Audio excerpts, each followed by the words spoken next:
initier les textes de ce matin en le main du Seigneur. Lui recommander tous nos besoins matériels et pas de maladie. Il y a et surtout des besoins spirituels. Mais nous pensons aussi à ces serviteurs qui sont encore en détention. Le chapitre 1er, cette fois-ci, nous prenons le verset 11 et 12. Et après que nous serons assis, nous prendrons le verset 26 jusqu'au verset 28.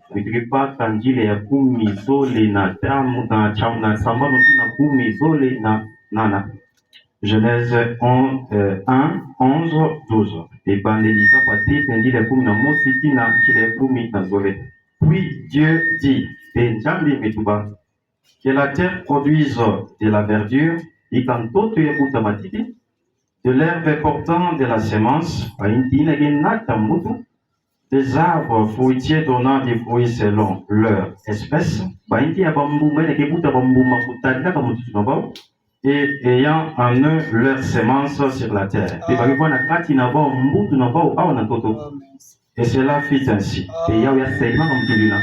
La terre produisit de la verdure, de l'herbe portant de la semence selon son espèce, et des arbres donnant des fruits et ayant en eux leur semence selon leur espèce. Dieu vit que cela était bon. Pouvez vous asseoir. Nous poursuivons depuis le verset 26. Oui, Dieu dit, faisons l'homme à notre image, selon notre ressemblance, et qu'il domine sur les poissons de la mer, sur les oiseaux du ciel, sur le bétail, sur toute la terre, et sur tout le reptile qui rampe sur la terre. Dieu créa l'homme à son image. Il le créa à l'image de Dieu. Il créa l'homme et la femme. Dieu le bénit. Et Dieu leur dit, soyez féconds et multipliez. Remplissez la terre et assujettissez-la. Dominez-la. Et dominez sur les poissons de la mer, sur les oiseaux du ciel, et sur tout animal qui se met sur la terre. Puisse le Seigneur ajouter des riches bénédictions à la lecture de sa sainte et précieuse parole. Aujourd'hui, nous avons un culte spécial, puisqu'il y a certains éléments qui se sont ajoutés au déroulement ordinaire de notre culte.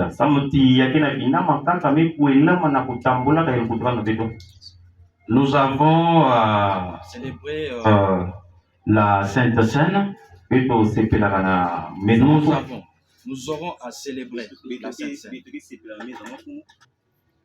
Nous aurons aussi les actions de grâce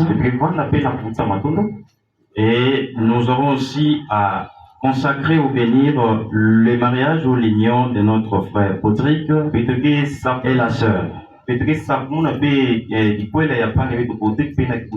Voilà un peu les programmes que nous avons ce matin dominical.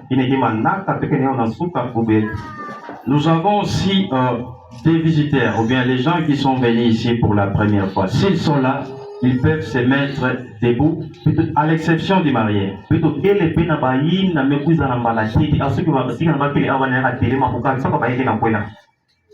Oui, nous avons un frère derrière là-bas.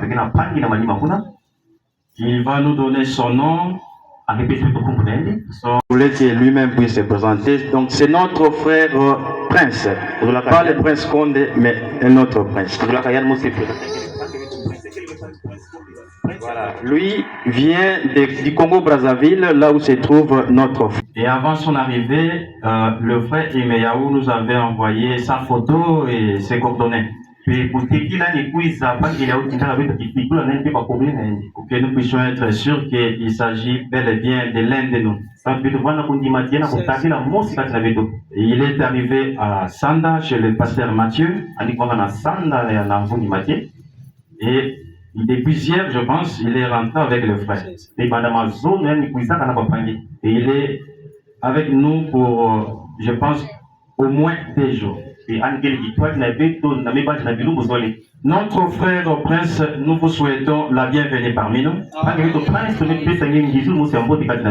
que votre séjour soit bénéfique et agréable parmi nous. Vous pouvez vous rasseoir. Voilà, j'espère que c'était l'unique personne qui est venue ici la première fois.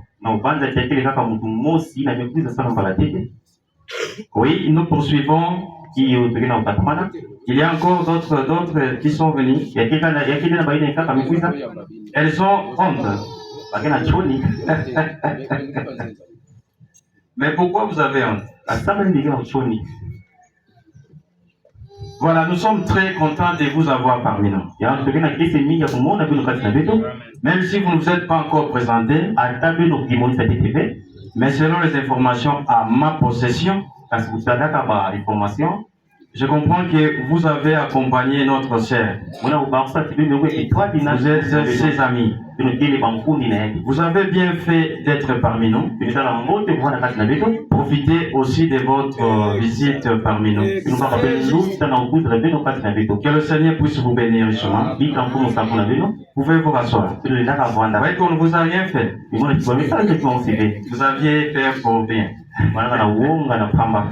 Ok, commençons sans tarder la suite de notre étude. Nous étions en train de voir les conditions pour accéder dans la cité céleste. Nous avons vu les personnes qui étaient bannies de cette ville. Il y avait les débauchés, les adultères, les abominables, tous ceux-là sont exclus de cette cité-là. Des menteurs, ceux qui aiment et pratiquent le mensonge, ne doivent pas espérer entrer dans cette cité céleste. Cela a été promis aux vainqueurs. Car il était dit, celui qui vaincra héritera de ces choses. Et nous étions en train de voir une autre catégorie de gens qui devaient être exclus de la cité céleste.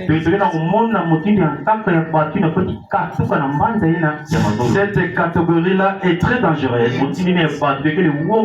Parce que ce qu'ils font là, ils entraînent aussi des foules, des masses derrière eux.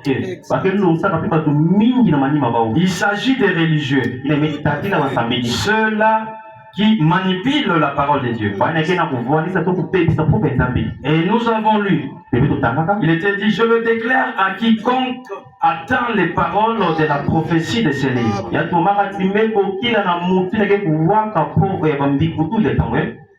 Donc vous voyez que ce sont des gens qui connaissent, qui évoluent dans la sphère de la parole de Dieu.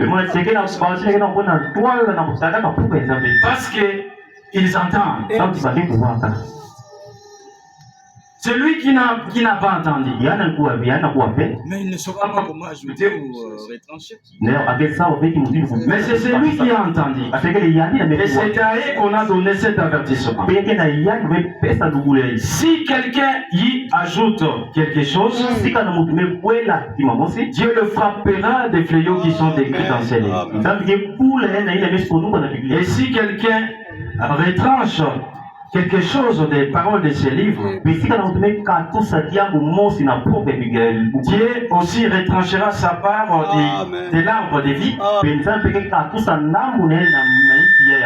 et de la ville sainte. Perdra ces droits-là. Mais il y a des gens qui ont ajouté, qui ont cette audace-là. Par exemple, ceux-là qui prétendent avoir la révélation de cette voix de cet homme. Alors que le mandat qui a été donné à Yohanan d'écrire tout ce qu'il pouvait voir, mais arrivé aux voix de cet honneur, Apocalypse 10, il voulait écrire. Mais une voix lui dit, c'est qu'on dit le 7 tonnerre. Ne l'écris pas. Ça ne se trouve pas dans la Bible. Ça ne fait pas partie du message du temps de la fin. Le message du temps de la fin, c'est le message de cette sobriété. Ce message-là est sans la révélation de cette voix, de cette tonnerre. Ceux qui prétendent en avoir la révélation, ils ont ajouté, ils ne pensent pas aller au ciel.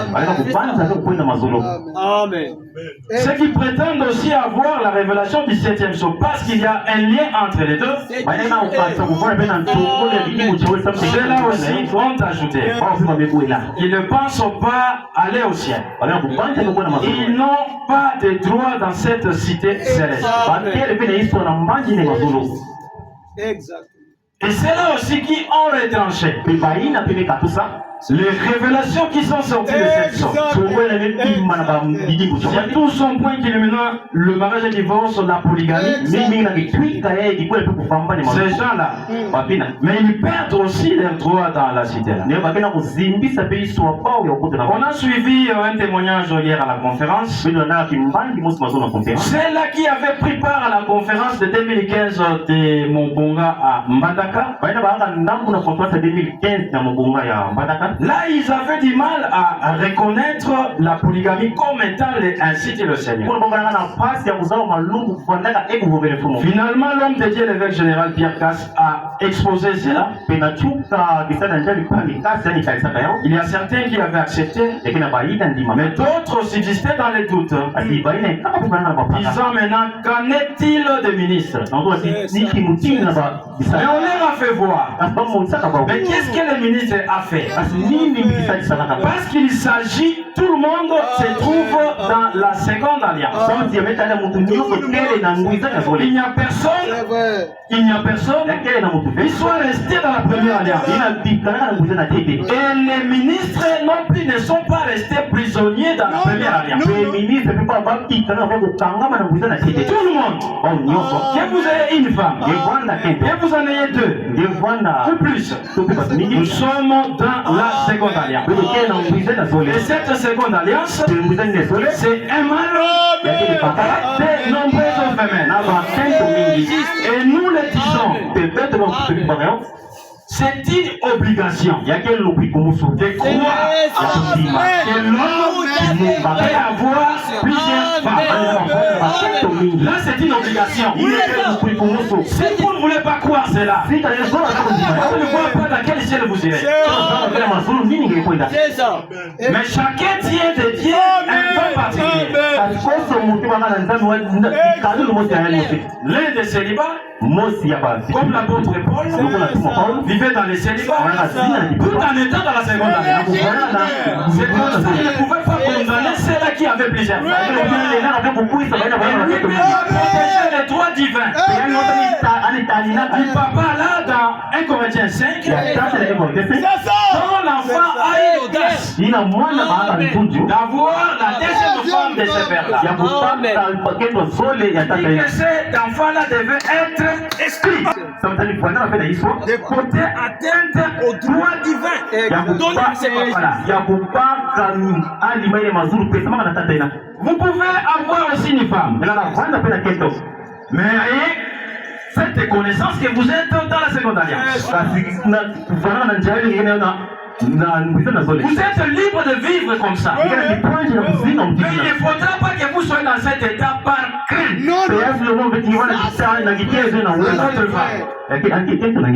De votre femme.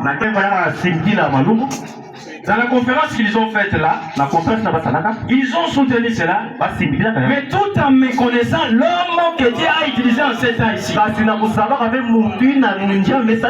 vous dis, mes précieux frères, sans être fanatique, quand on parle de la polygamie, en notre temps ici, on ne peut pas en faire mention sans penser à l'homme de Dieu bien caché. Si vous êtes quelque part, comme l'autre là a jubilé, on l'a transporté même sur les épaules. Quand il a exposé la polygamie, c'est comme si c'était lui qui a découvert ça.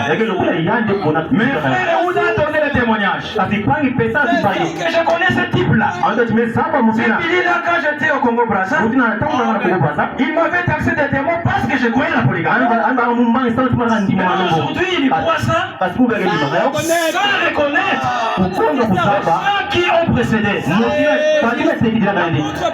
est appelé plus tard avec son grand ministère. Le Seigneur l'avait obligé de reconnaître ce qu'il avait précédé. J'ai devenu un démon. Je poserai la question, toi aussi tu es devenu un démon. C'est comme ça que tu m'avais taxé.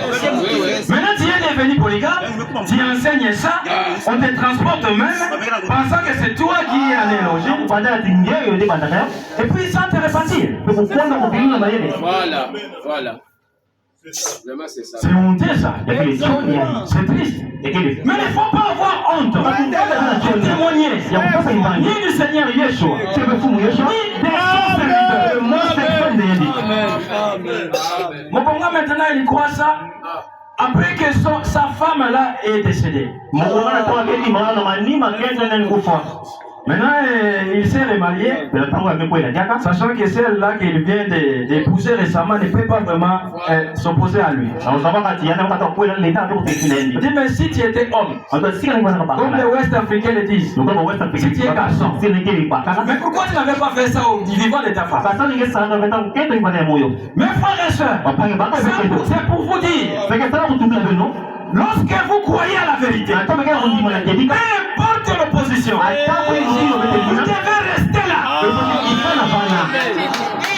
Vous voyez maintenant les traîneurs là qui viennent après. Maintenant si les autres avaient abandonné parce qu'ils s'étaient déjà. Vous voyez maintenant 10 ans après. Ils croient à ça. Mais ils ont aussi des sérieux problèmes. Parce qu'ils ne veulent pas s'humilier. Ils ne peuvent pas avoir les profondeurs que nous avons. Imaginez-vous que Mobonga dit que l'apôtre Paul n'avait pas vraiment assez de connaissances sur le mariage. Il fait Branham. Quand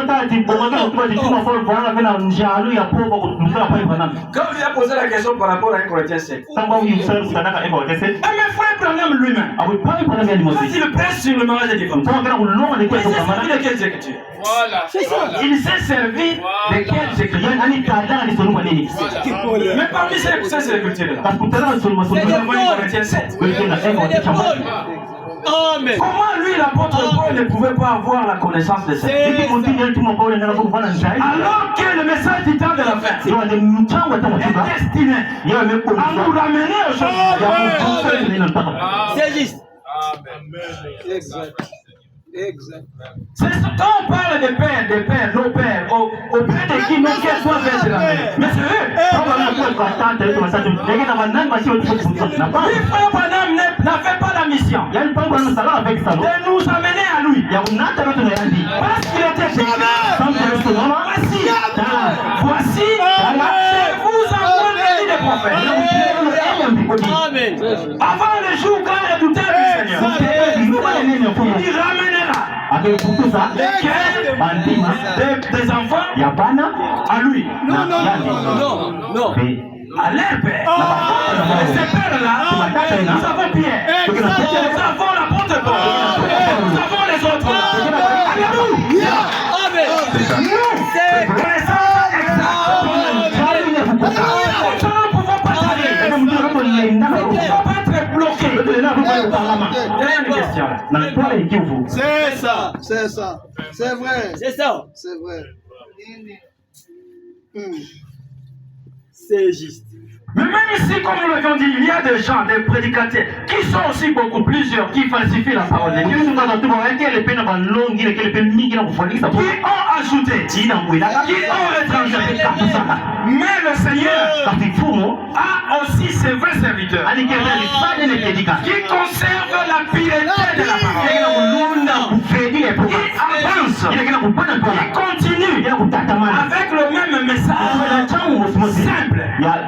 En gardant cela pur. Ça, c'est vrai. Exactement. C'est comme ça que nous avions dit, l'homme de Dieu avait dit, nous devons être reconnaissants, parce que nous sommes à un bon endroit, et au bon moment, et nous devons profiter de notre présence.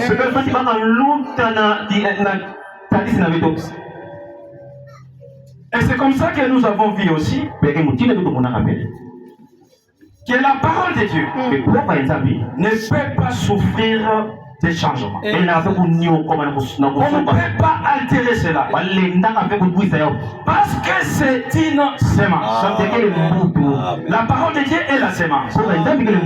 Notre frère Branham, après avoir eu la dictée sous le Saint-Esprit, il en a sorti cet enseignement sur la parole parlée, la sémence originale.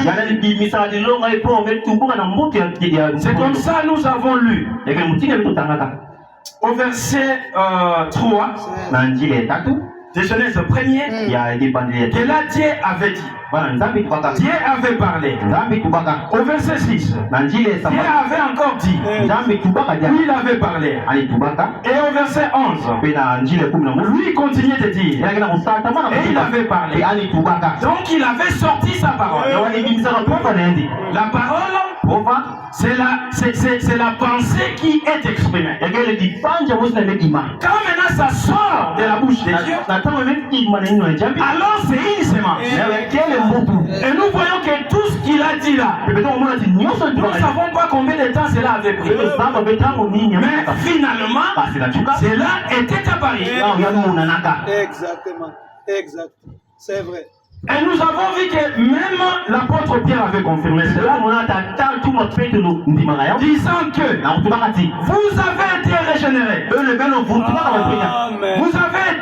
Vous êtes encore nés.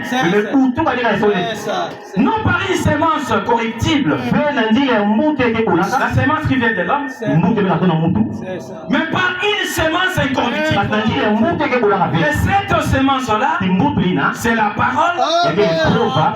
La parole vivante. Cette parole-là est encore en vie. Ça n'a pas perdu ses qualités et ses vertus. Jusqu'aujourd'hui, c'est encore vivant. Non seulement vivant, mais c'est aussi permanent.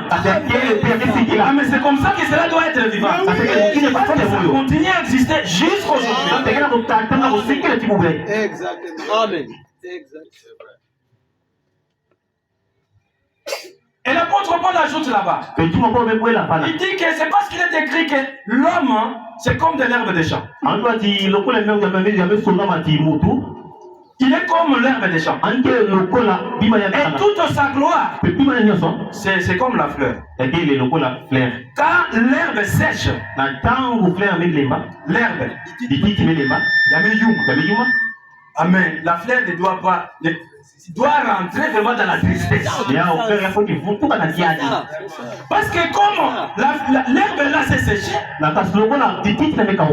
la fleur le veuille ou pas, elle va tomber.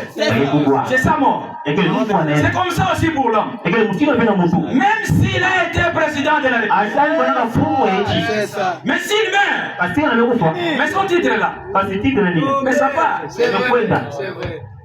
Mais la parole de Dieu demeure éternellement. Amen. Exact. Mais mes frères, frère Branham ne s'est pas seulement arrêté à dire que la parole de Dieu est une sémence. Comprenez bien ça. Il a dit que c'est la sémence originelle. Exact. La sémence du début. Vous voyez dans les versets que nous venons de prendre là. 11. Nous réalisons ça. Oui, Dieu dit que la terre produise de la verdure et de l'herbe portant de la sémence. Ah, mais vous voyez, avant qu'il n'y ait la sémence ici, il y avait d'abord la parole qui a fait que ces choses ici puissent venir à l'existence. Maintenant ici, Dieu transféré, voilà, la poursuite de la reproduction à ces herbes-ci ayant de la sémence. Aujourd'hui, si vous voyez les arachides ou n'importe quelle sémence, mais sachez-le, ce n'est pas ça la sémence. Il y a eu la parole. La parole qui était d'abord invisible. C'est ça la sémence originelle. Est-ce que vous avez compris? Exactement. Lui ne s'est pas arrêté seulement aux fleurs, comme nous avons dit là. Aux fleurs. Donc les herbes, tout ça. Hein, il dit que ici Dieu disait déjà que indirectement là, moi j'ai déjà mis ma sémence de la parole, ça a déjà produit. Maintenant je vous laisse, vous, la tâche de continuer la reproduction. Et c'est pour ça qu'il a prédit qu'il porte des sémences. Ce sont ces sémences-là qui vont faire en sorte que cela perpétue. Voilà. Et maintenant il va à l'homme, comme nous l'avons vu là, il créa l'homme. Mais à l'homme aussi, au verset 28, Dieu le bénit. Et Dieu leur dit, soyez féconds. Soyez féconds. Et remplissez la multiplier. Et remplissez la terre. Vous voyez que même à l'homme, à l'espèce humaine, Dieu donne encore de pouvoir continuer ou perpétrer la race là. Mais l'homme n'est pas la sémence originelle. La sémence de l'homme n'est pas la sémence originelle. La sémence originelle, c'est la parole de Dieu. Nous voyons dans Genèse ici, Dieu n'utilise aucun intermédiaire. Ici, il parle lui-même. Mais après qu'il a créé l'homme, il a commencé maintenant à exprimer sa parole-là au travers de l'homme. Et lorsqu'il a parlé aux enfants d'Israël, les enfants d'Israël n'étaient pas en mesure de supporter la voix d'Élohim, leur parlant directement. Exactement. Vous voyez que Dieu ça c'est vrai. construit les hommes un peu différemment. C'est qu'ils ne pouvaient pas supporter. Moshe supportait ça. Amen. Ça c'est vrai. Parce qu'il était né comme ça. Étant né comme ça, il a une constitution spéciale. Les choses que les autres là fouillaient, mais lui est entré même dans la présence de Dieu. Les peuples ont dit, ah non, nous ne voulons plus entendre que Dieu ajoute un seul mot de plus. Il a dit, oui, c'est une bonne chose. Mais si je parlais comme ça, c'est pour qu'il puisse avoir d'une manière permanente ma crainte. Désormais, je prends cette initiative-là. Je vais utiliser les hommes pour leur parler. Même si la parole sort d'un homme, et cet homme-là est un prophète, si c'est le ainsi dit le Seigneur, ce n'est pas sa parole.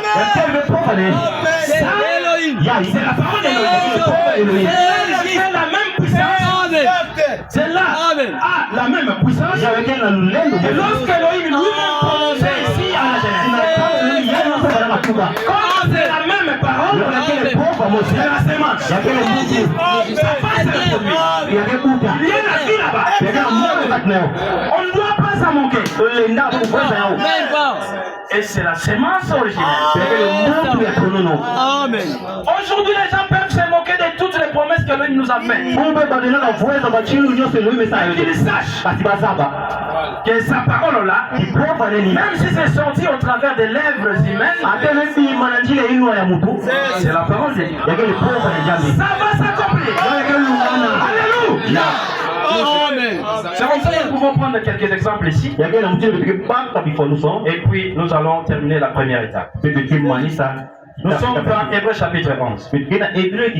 Cette épître ici, nous l'avons beaucoup exploité. C'est aussi riche. Hébreux chapitre 11. Nous commençons depuis le premier verset. Hébreux 11, premier verset. Or, la foi est une ferme assurance des choses qu'on espère. Croire à Dieu, avoir la foi, c'est d'espérer à ces choses-là. Les choses en question, c'est la parole du Seigneur. Pour l'avoir possédé, les anciens ont obtenu un témoignage favorable. Vous voulez recevoir un témoignage favorable, mais ayez foi en la parole de Dieu. Même si vous ne voyez pas encore l'accomplissement. C'est comme ça que nous avons lu aussi que ces anciens, ces patriarches, ils n'avaient pas obtenu la totalité des choses qui leur ont été promises. Ils ont salué cela de loin. Ils avaient la foi en cela. Sans mort dans la chair, croyant à cela, sachant que cela va s'accomplir. Verset 3. C'est par la foi. C'est par la foi que nous, les nous ici, ça ne doit être que les croyants. Parce que les autres, ce sont des moqueurs. C'est par la foi que nous reconnaissons que l'univers a été formé par la parole de Dieu. Il y avait d'abord la parole de Dieu. Dieu a parlé et après l'univers est apparu. Ça c'est par la foi que nous reconnaissons. En sorte que ce qu'on voit, même les semences que nous voyons ici, tout ce que nous voyons n'a pas été fait des choses visibles. Ah mais oui, c'est ça que nous venons de lire. Dieu n'avait fait que parler. Et après qu'il a parlé, il y a eu l'apparition de ces choses. La parole de Dieu, c'est la sémence originelle. Pas seulement la sémence, aujourd'hui nous ajoutons encore, c'est la sémence originelle. C'est la toute première sémence. Les autres semences sont créées par la parole. Pour perpétrer l'espèce. Prenons un deuxième passage. Ensuite, nous lirons Frère Branham et on terminera. 2 Pierre chapitre 3. Le premier verset. Voici déjà bien-aimés la seconde lettre que je vous écris. Dans l'une ou dans l'autre, je cherche à éveiller par des avertissements votre saine intelligence.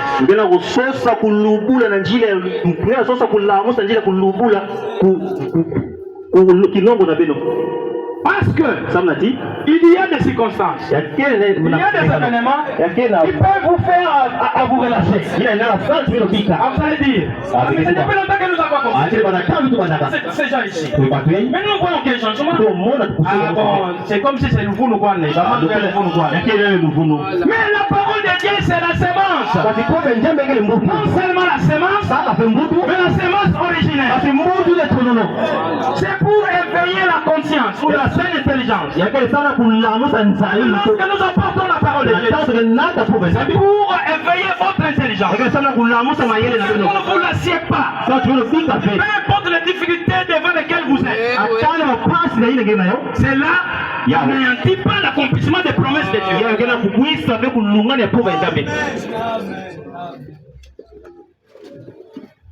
Afin que vous vous souveniez des choses annoncées d'avance par le saint prophète.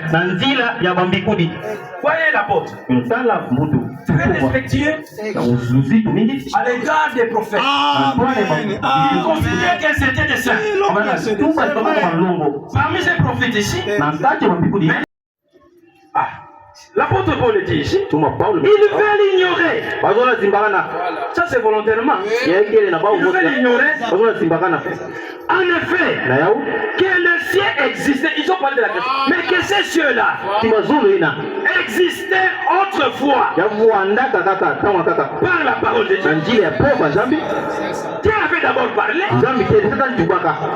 Et pour Dieu, c'était déjà réglé. Après que sa parole est sortie, c'est la semence. C'est réglé. Ça doit s'accomplir. Et les cieux sont là. Mais ces moqueurs ici ont oublié ça. Même s'ils ont évoqué la création.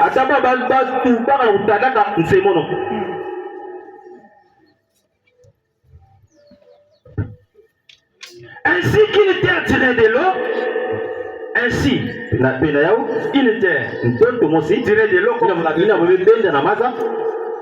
est formé au moyen de l'eau, et que par ces choses, donc la parole et l'eau,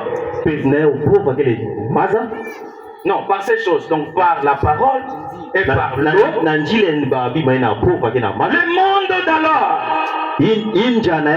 périt, le monde d'avant périt,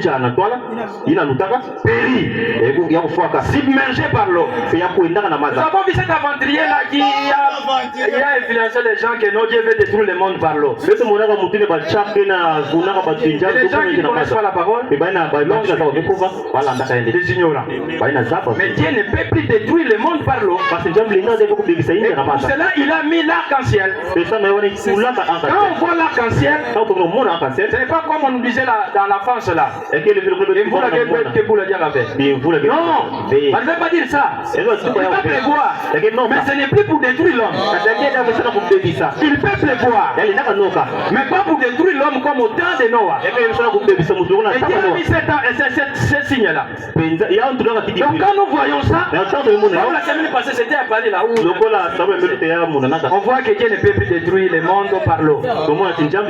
Mais cet individu là, il envoûte les gens. J'ai appris qu'il a changé, il s'est ravisé. Il dit que Dieu a exaucé vos prières. Il ne va plus détruire le monde maintenant. C'est en 2100. C'est comme si lui va vivre jusqu'à 2100. Et puis même si Dieu va détruire le monde à 2100, ça ne sera pas toujours par l'eau. Parce qu'ici, là où nous allons lire, Dieu dit que c'est par le feu, plus par l'eau.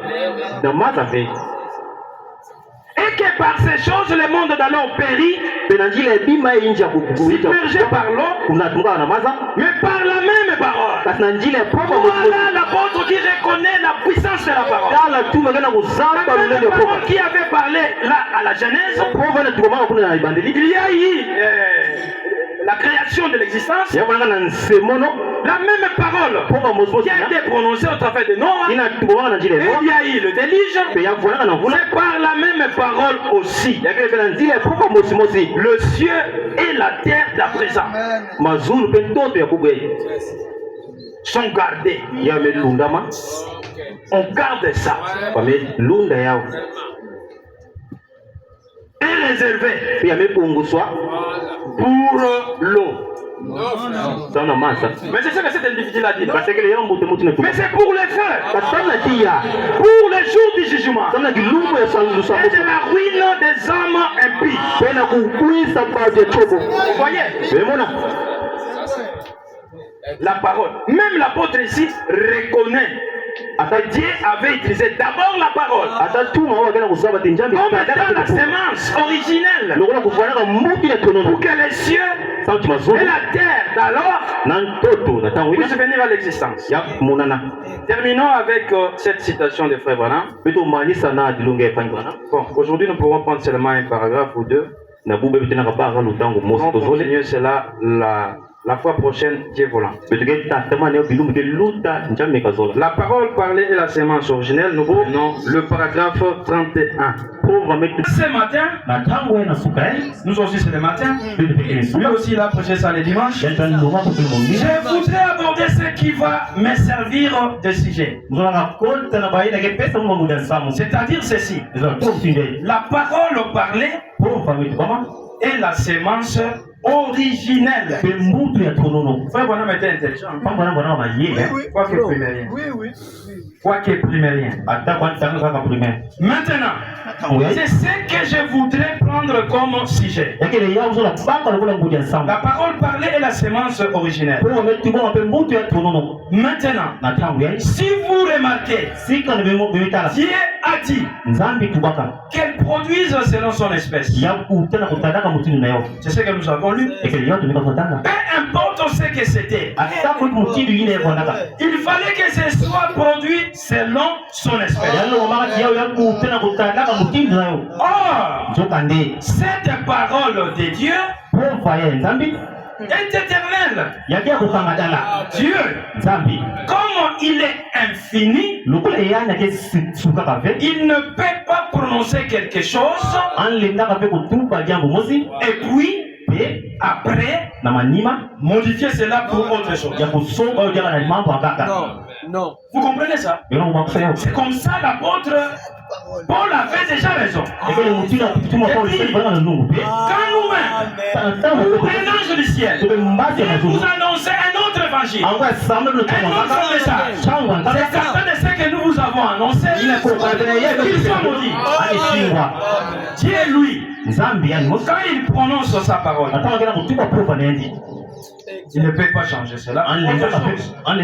Pour une décision meilleure. Lui ne devient pas intelligent.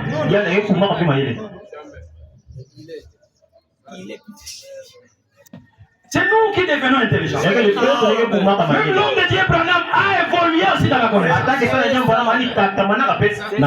Ça, c'est vrai. En effet, chaque décision de Dieu est parfaite. Elle ne peut jamais mourir. C'est maintenant qu'il a retrouvé ses bons sens. Il dit que l'homme ne doit avoir qu'une seule femme.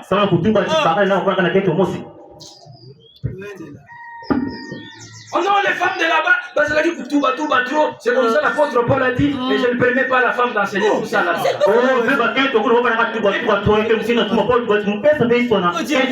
Elle n'était pas instruite. Elle n'était pas instruite, ces femmes-là. Aujourd'hui, les femmes sont des licenciaires. Elles sont des doctoresses. Donc, elles ont aussi le droit de prêcher la parole de Dieu. Vous avez quel Dieu là? Sa parole, comme nous sommes en train de voir ça, elle est éternelle. C'est une sémence originelle qui est vivante. Aujourd'hui, c'est vrai. C'est vrai. Amen. C'est vrai.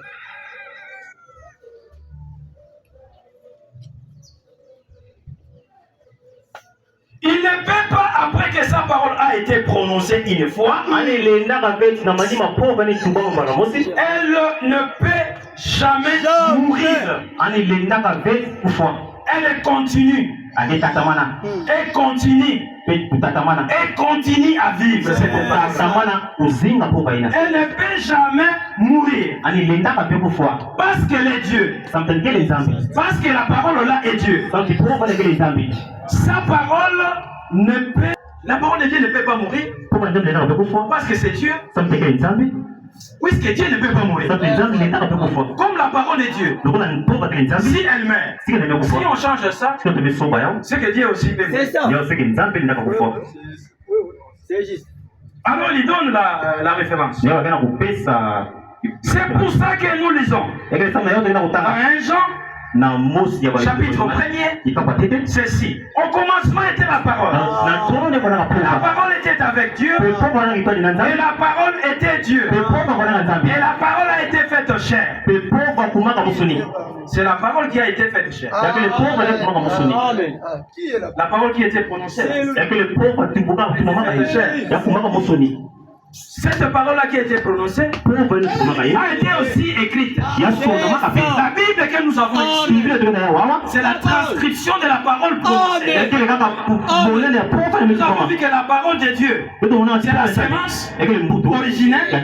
Cette Bible ici, où se trouve la parole de Dieu, c'est aussi la sémence originelle qui ne peut pas changer. Mais nous ne sommes pas la parole faite chair. Nous sommes la parole de Dieu manifestée dans la chair. C'est clair. La même parole qui avait été prononcée au commencement, avec le dessein éternel qu'il avait, elle est alors venue et elle a été faite chair et a habité parmi nous. Ça, c'est le Seigneur Yeshua, la parole de Dieu. Que le Seigneur vous bénisse. Nous arrêtons par là pour aujourd'hui. Nous remercions toujours reconnaître que sa parole est la sémence. Non seulement la sémence. Soumettez-vous.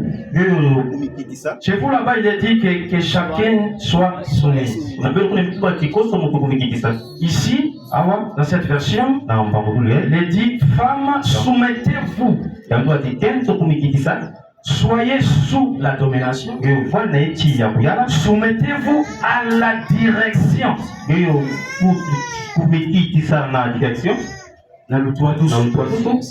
De votre mari. Comment vous vous soumettez au Seigneur. Vous voyez le parallélisme. Nous venons de présenter la parole de Dieu, qui est le Seigneur lui-même. En tant qu'Église, nous devons nous soumettre à cela. Nous ne sommes pas comme ces rebelles-là qui ajoutent de cette fois de cette tonnerre, qui retranchent même la polygamie. Ils ne veulent pas se soumettre au Seigneur. Mais la vraie Église comme la nôtre, là où le Seigneur a parlé, nous parlons. Là où c'est dit, là où il s'est tu, nous aussi nous nous taisons. C'est ça l'obéissance. C'est ça la soumission. C'est ça, c'est soumettre sous sa direction. C'est lui qui nous conduit comme ça. Et nous sommes obligés à le suivre. Lui comme le dirigeant. Nous ne parlons pas des autres comme l'autre là. Lui qui dit que c'est moi qui dirige le message. Quelle idiotie. Nous ne dirigeons pas le message. Nous ne dirigeons pas le Saint-Esprit. Nous ne dirigeons pas non plus le Seigneur Yeshua. Mais lui, c'est lui qui nous dirige. Nous sommes obligés de nous soumettre à sa direction. Lorsque votre mari, je parle aux femmes en général et en particulier à notre sœur ici, le nom c'est quoi la sœur? La sœur Christelle Baudry. Voilà. Maintenant je parle des femmes mais c'est à toi en particulier. Vous devez vous soumettre à la direction de votre mari. Toi, tu peux avoir une pensée, pensant que c'est la bonne, même si c'est la bonne. Mais ton mari a une autre pensée sur ce point-là. Il te montre la direction à suivre, le chemin à suivre. La Bible dit ici, soumets-toi à cette direction-là. Si tu l'acceptes comme ton mari, moins que tu ne l'acceptes pas comme ton mari, et tu es libre de refuser cette demande-là. Les autres là demandent seulement la main. Non, on ne demande pas seulement la main. C'est tout le corps. Et pour les aventuriers là, qui suivent les occidentaux, ils vont s'achever là. Tu ne peux pas m'accepter. Un homme inutile. Ça c'est quelle formule? Nous, si nous vous voyons comme ça, toi le frère, tu fais ça. C'est ça. Amen. Parce que vous voulez suivre le mouvement des réseaux sociaux. Abigail qui a été demandé à mariage par Salomon. Elle ne se trouvait pas vraiment en face de lui. Mais de ses envoyés. Et devant ses envoyés, voyant la demande en question, il s'est agenouillé. Maintenant, toi, l'homme, tu veux prendre la femme en mariage, prendre soin d'elle, cette charge-là, et puis tu lui demandes un petit agenouille. Si tu commences déjà à t'affaiblir comme ça, quand elle sera à la maison, C'est le plus pire. elle va commencer à te punir. Allez, Exactement. C'est vrai, frère. déjà au début là vous ouvrez grand. C'est grave. Mais c'est à elle de se soumettre à la direction de son mari. Ça c'est ainsi dit le Seigneur. Personne au monde, aucun démon ne peut changer ça. On peut nous intimider à cacher cette vérité. Jamais.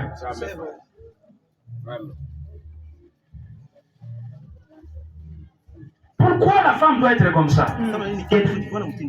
Car c'est ça la cause même. Okay. Le mari, là on a dit le chef, mais ici on a parlé des responsables. Car le mari est responsable de sa femme. Fumu, hein? Mais dans cette version, le responsable de la femme, c'est le mari. C'est comme ça que tu dois te soumettre à sa direction. C'est pas toi qui es sa responsable. Vous commencez à discuter avec lui. Ça, c'est On ne clair. discute pas avec le chef. Si vous le faites, vous êtes rebelle. Au travail, on va vous révoquer. C'est juste. Mais souvent vous allez voir ces femmes-là qui travaillent ailleurs. Elles respectent plus les chefs-là. Plus que l'homme. Mais cet homme-là, c'est pas rien là. Ça doit être plus avec ton mari. D'ailleurs, en réalité, si tu continues à travailler, mais lui doit te donner l'autorisation. C'est ça. Voilà. C'est ça. Pas ton père, pas ta mère. Parce qu'après qu'on t'a donné un mariage, l'autorité parentale est transférée de père à à l'homme. Même ton père ou ta mère, si ils veulent te demander un service, ils doivent passer par ton responsable. Ce que nous disons là, c'est la parole de Dieu. Si vous estimez être chrétien, vous êtes obligés de croire ça. Si vous estimez aller au ciel, vous êtes obligés, vous femmes. Ça, c'est ce que nous croyons à l'église. C'est ce que nous croyons. Nous ne sommes pas comme les autres ensembles. Ne regardez pas la fréquence où nous sommes. C'est forme que Yeshua, dont on a fêté la naissance. C'est forme que Yeshua, dont on a fêté la naissance. Les gens là. Non, les gens là qui viennent de fêter sa naissance. Il était né. Avec ces amis-là, ces amis-là, les brebis. Et parfois, vous pouvez même vous coucher les mains. Oui. Vous pouvez vous coucher les mains à cause des hôtels de caca. Mais c'était qui était? C'est le Seigneur. Yeshua. Donc, ne regardez pas la parole. Mais regardez à la parole qui est à donc la femme doit se soumettre à la direction de son mari parce que le mari est le responsable de sa femme. Et en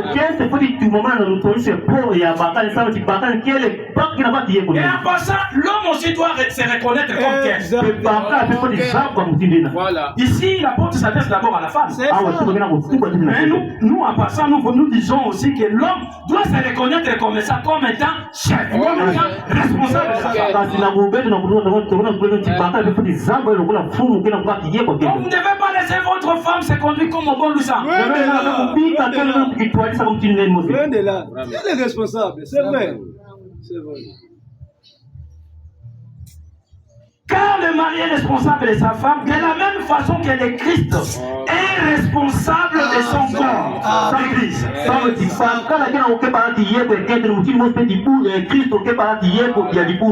Il est allé jusqu'à donner sa vie pour elle. À la croix. Comme nous avons chanté, quel amour. Et pour être son sauveur. Aussi, femmes, soumettez-vous de bon cœur en toutes choses à votre mari. Il faut dire ça.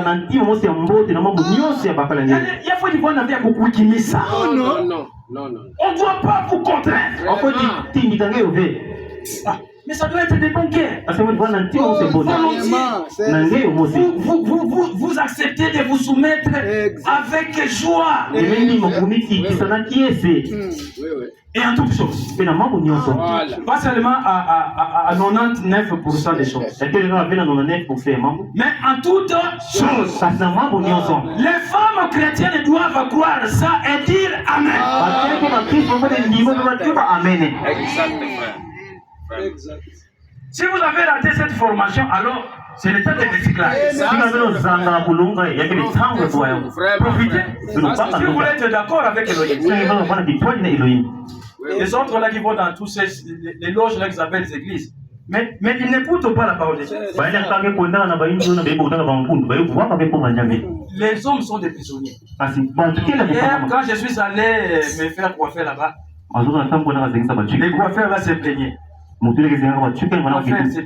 étaient deux. Nous les femmes ici.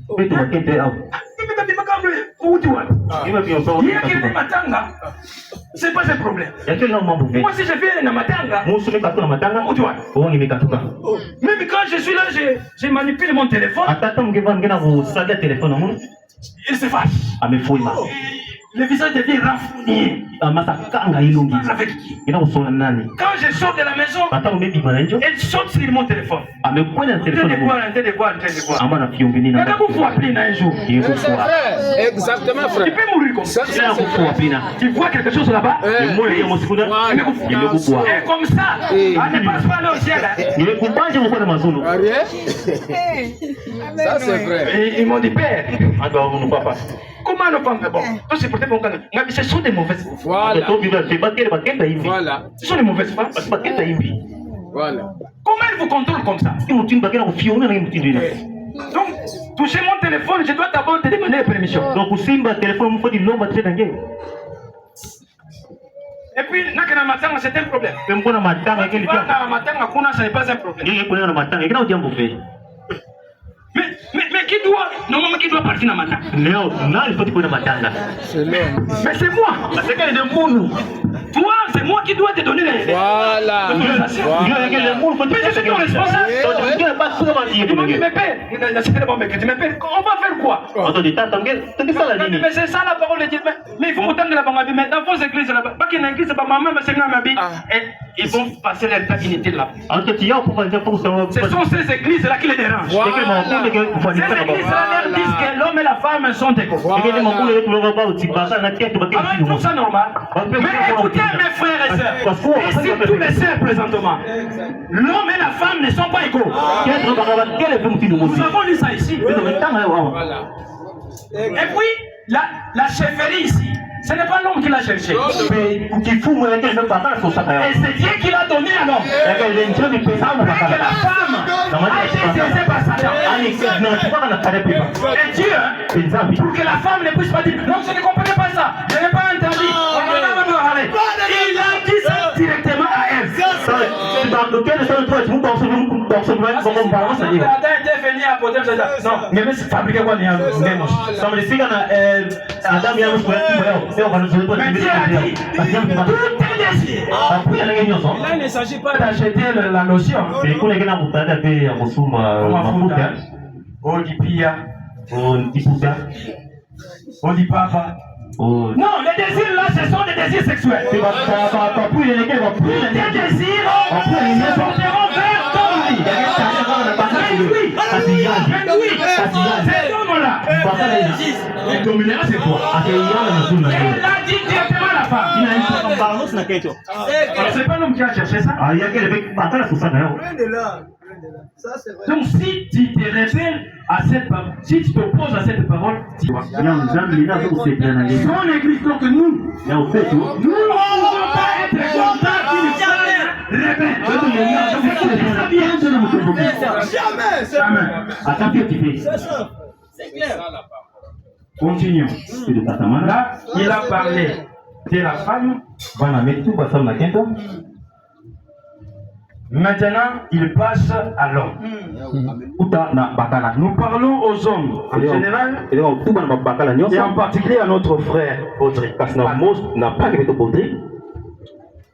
Il dit ceci. Et vous les maris, ayez pour votre femme le même amour que le Christ avait pour son église.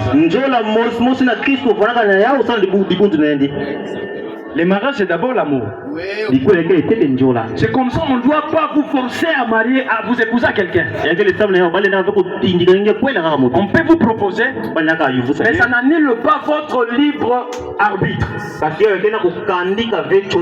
Tu dois choisir, même si on t'a proposé. Parce que mon Dieu n'a qu'à vous proposer. C'est pas lui qui vivra avec cette femme-là. Si toi aussi tu veux contaminer toujours des problèmes, imposer les femmes aux hommes, tout ça. C'est là aussi responsable des problèmes là qu'ils auront là. Vous voyez, Adam, lui, quand d'abord il était triste. Dieu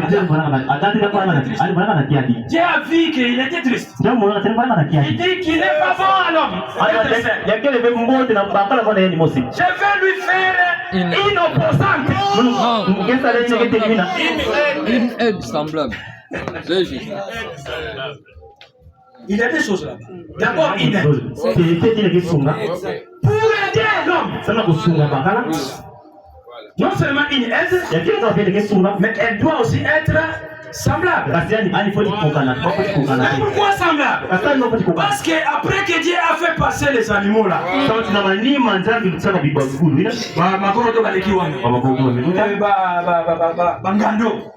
la chèvre, Mamele. Et même une qui va pas les qui n'est pas comme ça. Ça fait qui on met le colon. Adam dit non. Adam tu vas pas faire. Je n'ai pas trouvé d'aide semblable. Alors là c'est si une aide semblable. Vous pouvez avoir une femme à la maison, mais en réalité, ce n'est pas semblable. Vous avez une gêne à la maison.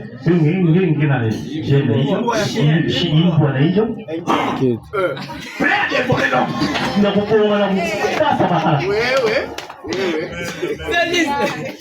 Mais la femme doit être une aide.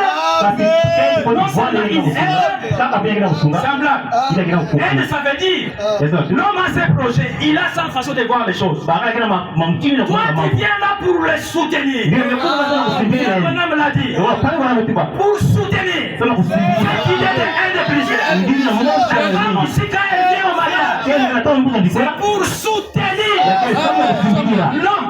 En tout. Amen. Une aide semblable, c'est vrai. Et c'est comme ça que quand Ève l'a posé des problèmes,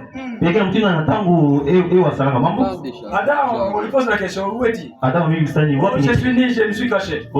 Tu as fait ce que je t'avais interprété. Mais la femme là que tu m'as donnée, c'est elle qui m'a donné. Est-ce que Dieu avait discuté? C'est lui qui lui avait offert. J'ai accepté cette responsabilité. Il a dit ça va. Je viendrai moi-même. Et là, lui-même, le Seigneur était venu. Il a payé le prix. Vous aussi, si vous voulez imposer les femmes aux autres, acceptez d'assumer les responsabilités. Quand les choses n'iront pas bien, c'est comme ça, cela doit se faire en toute liberté. Alors l'homme, le mari, doit avoir le même amour pour sa femme comme Christ en a pour son église. Vous voyez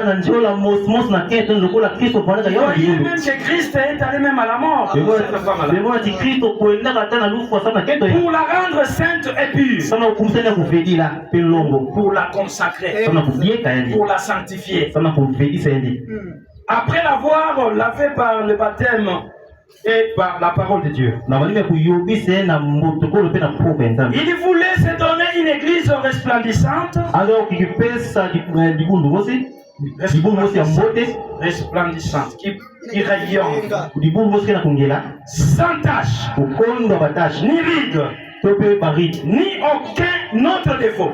Mais c'est comme ça que nous ici, nous verrons la parole que nous avons. Parce que nous devons être comme ça. Ni tache, ni ride. Pour être l'épouse du Seigneur. Mais sainte et irréprochable. Amen. Sainte et irréprochable.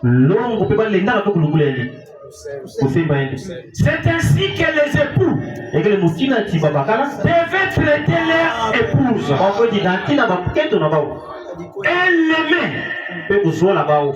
comme une partie d'eux-mêmes. Tu ne peux pas haïr ton corps, hein? Non. La profondeur dans laquelle l'apôtre amène les maris. Vous devez aimer votre femme comme étant une partie de vous-même. Puisqu'un homme et une femme sont un. Un homme s'accorde un bienfait et s'aime lui-même.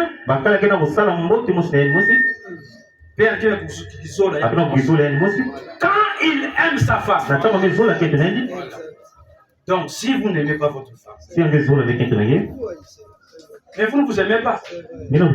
Si réellement elle est aussi votre partie, et une aide semblable, vous ne vous aimez pas. Elle dit ici, personne n'est son propre corps. Qui peut avoir ces reproches? Adiboko ya en tout cas n'est qu'un vous déranger trop muna kuzengange. Kulu ya imuke zenga ya. Nadi kutu ya. Muke katsa ya. Mongo ya inda trop muke katsa ya. Mais c'est ton corps. Les kulunana. Ils ont la facilité de couper les parties d'un autre corps. Oui, oui. Parce que ce n'est pas leur corps. Mais quand on a commencé à les torturer là, on n'a même pas de boudin là. Voilà. Ah, donc même on a passé avec ça là. Voilà. Voilà. Toi, quand tu coupais, tu pensais que tu coupais les bœufs, tu coupais les moutons, l'après-midi, tout ça. Maintenant, c'est ton tour, tu commences à blairer. Parce que c'est ton corps. Mais c'est lui qui dérange sa femme là. Qu'il l'aime. Mais c'est quelqu'un qui est semblable à qui se coupe les mains. Est-ce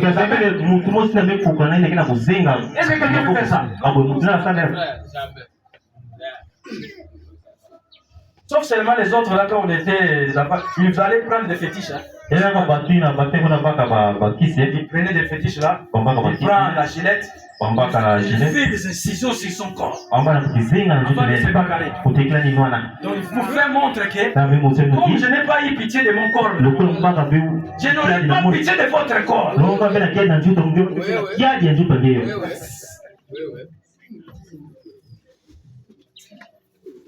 Personne n'est son propre corps. Mais on l'aime. Et on en prend soin. Et c'est ce que la Bible aussi recommande à l'homme à l'égard de sa femme. L'homme doit vêtir sa femme. Il doit la nourrir. Il doit s'occuper d'elle avec les trois conjugaux. Ça, ce sont les devoirs. Et quel est de l'homme envers sa femme. Chacun de nous ou chacun d'eux a le devoir et le droit. Vous avez vu le devoir de la femme de se soumettre à l'homme, son mari. Donc cette soumission-là, c'est le droit de l'homme. C'est la femme. Maintenant ça, prendre soin de la femme, c'est le devoir de l'homme, c'est aussi le droit de la femme. N'est-ce pas?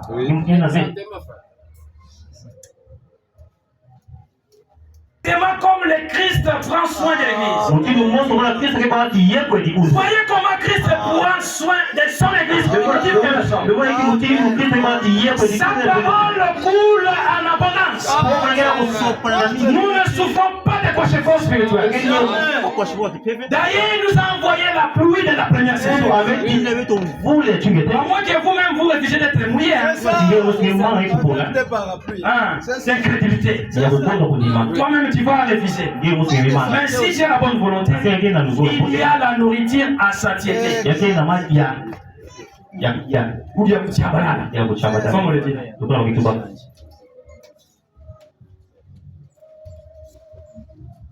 Et dont nous sommes les membres.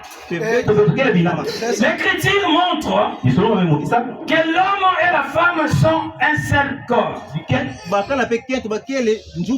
L'homme quittera son père et sa mère, s'attachera à sa femme.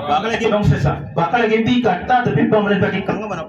elle dit il faut que l'homme quitte son père et sa mère quand il se marie. Et ils deviennent un. Ils deviennent un dans l'intimité.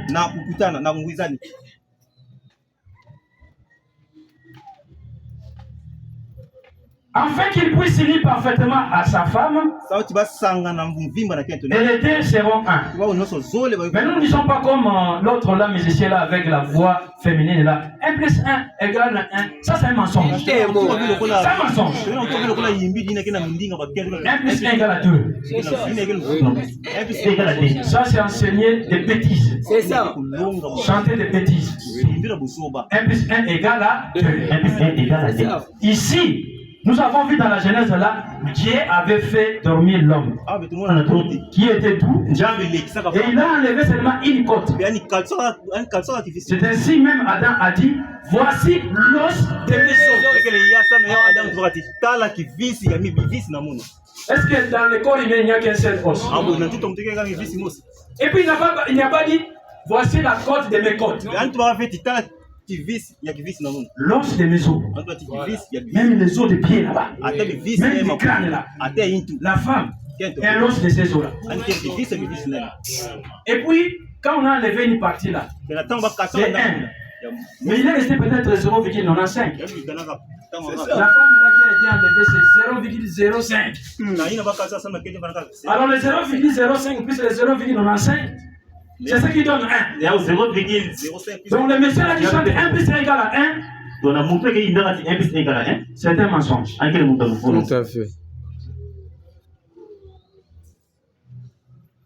Je sais que cela est difficile Mais ça va dire qu'il est passé. à comprendre. Donc c'est un mystère. Mais cela illustre la façon dont nous sommes membres du corps de Christ. Aussi, je vous le répète, ça c'est le résumé de ce que nous venons de voir. L'homme doit aimer sa femme comme une partie de lui-même.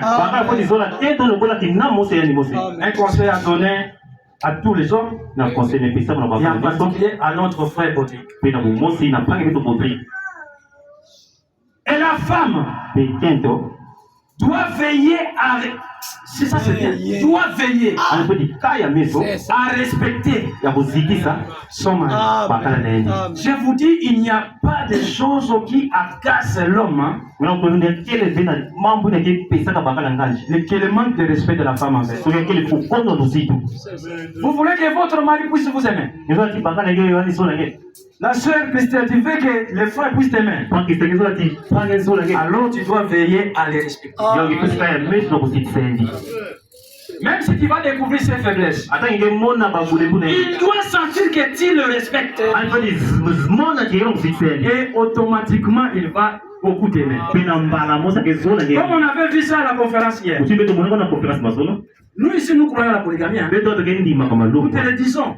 Pour que tu ne dises pas que je ne savais pas. Nous croyons que l'homme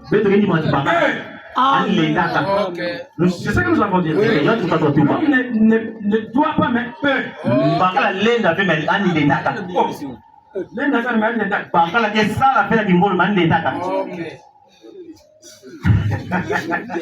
donc on n'oblige pas aux hommes d'être des polygames. Mais l'homme peut être polygame. Donc dans notre église, vous trouverez les célibataires comme l'apôtre Paul. Vous pouvez les trouver. Vous pouvez trouver celles qui ont une femme comme Isaac. Tout comme vous pouvez trouver aussi des polygames comme David, comme Elkanah, comme Shlomo. Pour nous, ce n'est pas un problème. Quand tu es comme ça, quand tu crois que tu es chrétien, tu espères aller au ciel. Tu dois croire ça. Frère Pierre a dit hier à la conférence, mais une femme qui propose des problèmes à son mari, il veut ajouter une femme, mais qu'elle espère pas aller au ciel. Elle va s'opposer comment? Par des questionnements.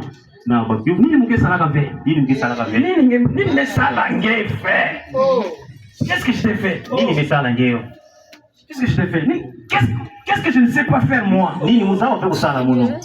Tu trouves quoi là-bas? Ça, ce sont des questionnements d'incrédulité. Celle qui parle comme ça, n'allez pas loin. Elle ne croit pas. Ça, c'est vrai, frère. Amen. Il a fait voir. Mais vous avez Sarah elle-même. C'est pour ça Abraham l'aimait beaucoup. Elle-même a pris une femme. Il l'a donnée. Il n'a pas gêné cette femme. Oh, esclave, tout ça là. Non, il n'a pas gêné. Il a supplié Abraham. Elle l'a supplié. Est-ce que tu ne peux pas prendre cette famille? Mais on dit que vous qui croyez là, dans un pierre là, mais vous êtes devenus des filles de Sarah. Voilà. Mais si l'homme veut ajouter là, ça ne veut pas dire que ou bien aimer contre quelque chose. Non, quand il appelle les croyants ici, Est-ce que nous sommes là, donc nous ne valons rien? Nous ne valons rien. Est-ce qu'on se fâche quand Dieu appelle des personnes ou bien on est content? N'est-ce pas qu'il y a beaucoup de joie au ciel lorsqu'un péché se répand? Amen, amen, amen. Ma père a dit, mais même ma femme là, mais elles sont posées au début là. D'autres pics de crise. Hein. Même ça, on entend dire Amen, l'homme peut s'aider. Amen.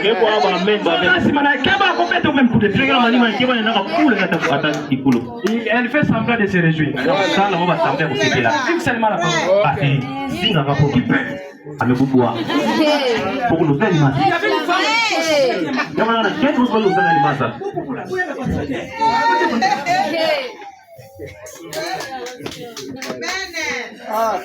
Même frère Thomas, sa femme là, elle posait des problèmes. Nous, ce n'était pas facile. Hein? Et puis ma femme a demandé,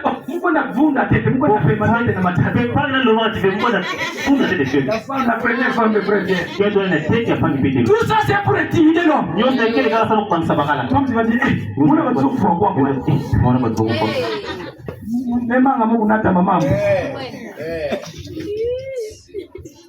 mais si vous ne voulez pas vivre la parole, ici, il y a la porte là-bas. Vous pouvez sauter. On n'a pas besoin de la quantité. Les gens qui peuvent nous combattre, on comprend. Et vous venez ici. Sortez-nous nous-mêmes à si la porte là est petite. Comme l'autre là qui chantait là.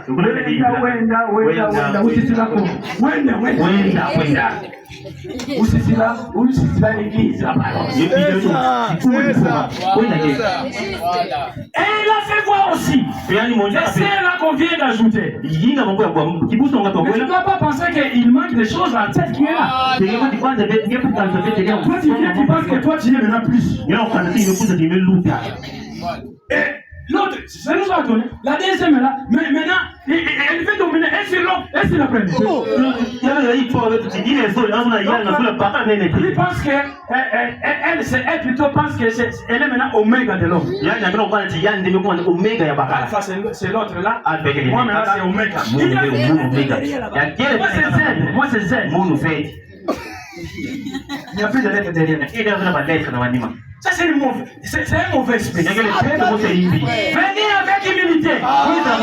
Si vous venez avec humilité, l'autre là aussi peut vous recevoir comme ça. Et quand on verra que vous vous aimez comme ça, il vous aimera beaucoup et vous aurez des cadeaux sans demander. C'est ça, ça c'est vrai. Respectez votre mari. L'homme aimez votre femme. On ne vous a pas forcé. Hein? Vous avez fait ça librement. Voilà les conseils de Dieu. Appliquez ça, vous vivrez en paix. Il n'y a pas de meilleur conseil plus que ça. C'est lui qui parle ici. C'est celui qui a institué le mariage. Donc il n'y a personne en dehors de lui qui peut donner des bonnes directives en rapport avec les mariages.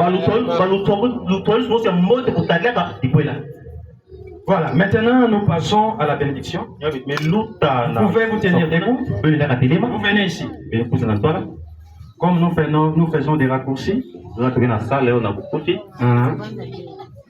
Des raccourcis, hein? On n'a pas fait beaucoup de choses. Vous pouvez vous regarder comme ça. Ne regardez pas l'ensemble. Regardez-vous. Voilà. Les frères princes aussi peuvent se tenir. Qui a La bague. Nani kele na bague. Cette bague-là, vous la donnez à notre frère, ta femme. Bon, si on doit faire porter aussi la bague, alors. Vous qui pensez être intelligent? Dites-moi maintenant. David avait 500 francs. Salomon avait 1000. Vous, avec votre intelligence, vous allez lui faire porter des bagues où? Salomon. Même si vous mettez des bagues dans les orteils là, ça ne va pas suffire. Vu le nombre de femmes qu'ils avaient. Et ici, vous devez savoir encore. Nous ne mettons pas la bague à l'annulaire.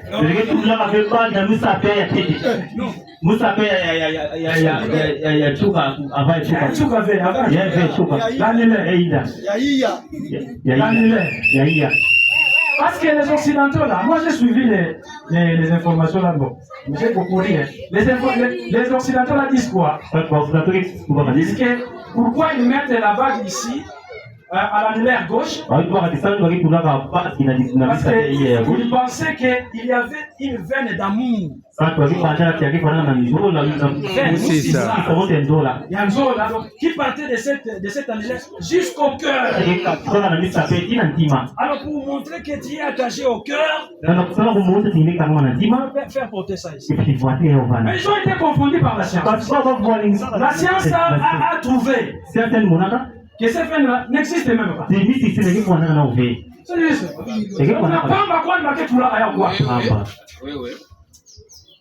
Et puis certains mettent ça sur la main gauche.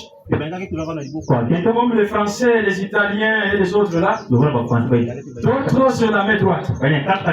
Comme le Russe, les Polonais et puis les Allemands. Et les Grecs aussi, je pense. Les Grecs. Voilà. Et ils mettent ça à droite, nous sommes à gauche. Alors nous ici, nous avons opté pour une coutume orientale. Les Israélites. Où est venue la parole de Dieu? Nous faisons porter d'abord la bague seulement à la femme. La femme ne peut pas faire porter la bague à l'homme. Et c'est où? À l'index. L'index. Voilà. Alors, les frères, vous avez déjà donné. C'est bien. Alors, notre frère Baudry, tu tiens ça, tu vas faire porter cela. Ne lui fais pas encore porter, je suis en train de parler. Sinon, tu vas te précipiter et faire autre chose. Alors, tu vas prendre cette bague-là, passer ça à ta fiancée qui devient maintenant ton épouse, la sœur Christelle, à l'index là. De la main droite. Mais en disant ces paroles, que tu vas répéter après moi, que par cet anneau,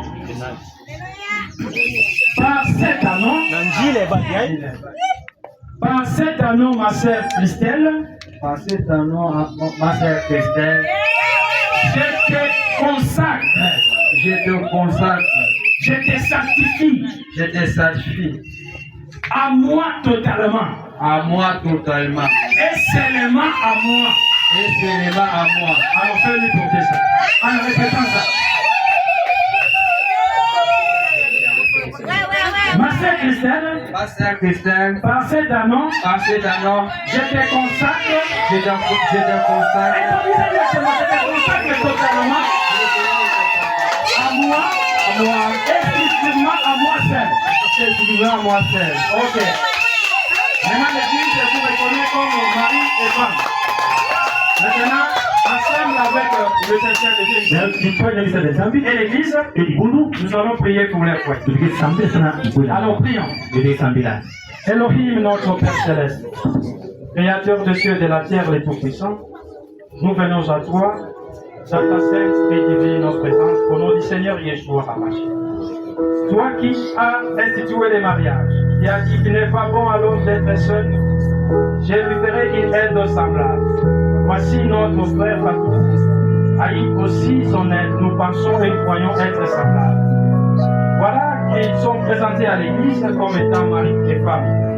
Puisses-tu, Père Céleste, bénir ces foyers et que tu puisses le fructifier, que ta paix règne dans ces foyers et que tu puisses bénir leur progéniture. Qu'ils soient vraiment une famille modèle, exemplaire. Nous consacrons ce mariage au nom du Seigneur Yeshua, à toi, notre Père Céleste. Nous t'avons ainsi prié. Amen.